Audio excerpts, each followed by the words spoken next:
Hola, buenos días. La entrevista que se va a realizar a continuación es sobre el tema de los guateques en esa época. ¿Me podría explicar en qué consistía? Si tiene punto de comparación con los actuales o... ¿En qué consistían? Pues vamos a ver, hoy en día la gente joven pues tiene opciones de reunirse en parques públicos, de escuchar música en público, de ir a pubs, a discotecas similares. En la época de Franco, en la época franquista, la que yo viví, al final, incluso durante la transición, ya empezó a verse algo, no había esa opción.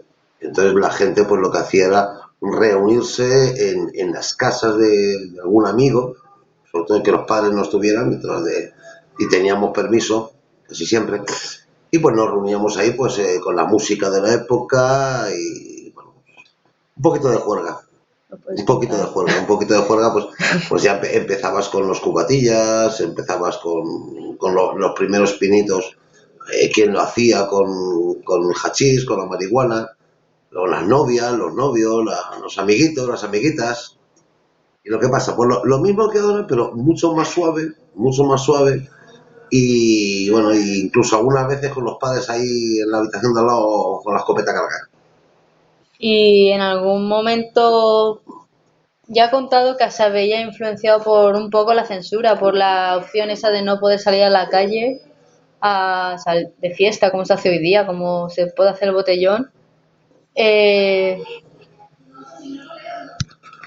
en ese momento, si te podía pillar la policía o alguna autoridad en el momento, ¿qué podría pasar? ¿Cuál sería el castigo consecuente? La verdad es que el castigo consecuente no tengo ni idea, pero había varias leyes en la época franquista, por ejemplo la ley de vagos y maleantes que te la podían aplicar perfectamente por escándalo público. Los derechos que te podían asistir en ese momento no son los que hay hoy en día, es decir, si te sancionaban, te detenían, lo que sea, sí porque sí y no había más, y poco más. Es decir, ese es el problema. Después hay otras cuestiones que hoy en día no se tienen, como que por la calle, pues bueno, pues se procuraba no molestar a los vecinos, se procuraba, eso era sagrado, el respeto, es decir, cualquier persona mayor o autoridad que te llamara la atención, pues llevabas, te callabas, ¿sabes? Te callabas y lo acatabas. Esa era la parte más negativa.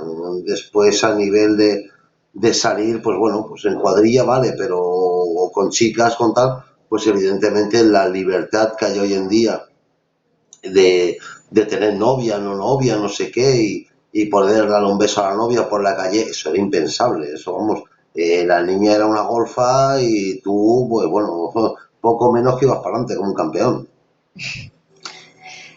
Y a nivel de, no sé, sustancias, alcohol, ¿cómo se veía eso en los en, jóvenes? en la época y la época de Franco, la época franquista, antes de la muerte de Franco, incluso pocos años después de la muerte, lo único que existía era el alcohol.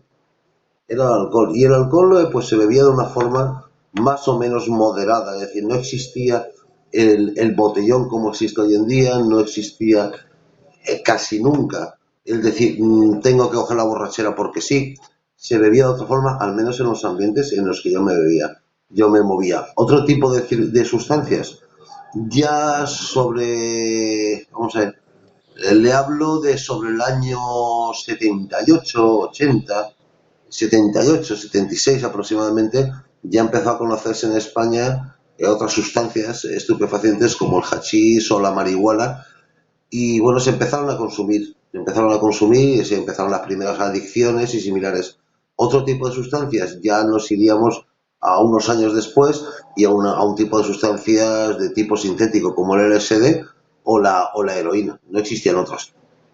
Y los padres en ese momento, independientemente de la ideología que fuesen, podría, o sea, aceptaban de una forma esos guateques o no. Sí, claro, los aceptaban en tanto en cuanto que ellos también los habían vivido. Es decir, la única forma en la bueno, que chicos y chicas se podían conocer y relacionarse de alguna forma. las famosas escopetas, es decir, el familiar, la hermana, el tío, el primo, el sobrino, que iba al lado de la pareja de novios y se metía en medio y no dejaba ni que se diera la mano. Entonces, de alguna forma, pues bueno, pues eso. Mire, me estoy acordando que había una discoteca en el Colegio Salesianos de Alicante, en los que íbamos la gente bastante joven en aquella época. Y era muy curioso porque parecía, no sé, las chicas en un lado, los chicos en otro, y después bailando más o menos te mezclabas, pero estaban las madres de algunas por ahí sentadas. Entonces, claro, era una situación un poco extraña, ¿no? Porque, claro, el cuerpo te pedía unas cosas a ellas y a ellos, pero claro, estaban las escopetas ahí sentadas. Era peligroso, era peligroso. Ah, y por cierto, y los curas. Los curas también iban a la A fiesta. ver, iban con el ojo puesto, ya te digo. Y esos guateques se realizaban en casas normal, o sea, en locales no, o sea, locales aunque sean de propiedad de algún familiar Sí, o... quien tuviera un local podía hacer, lo hacía en el local, así no molestaba a nadie.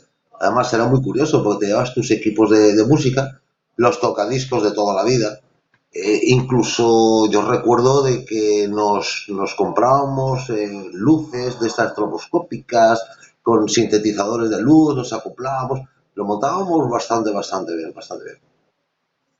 Y bueno, muchas gracias por su tiempo y por la entrevista. Vale, pues nada, que la aproveche de nuevo.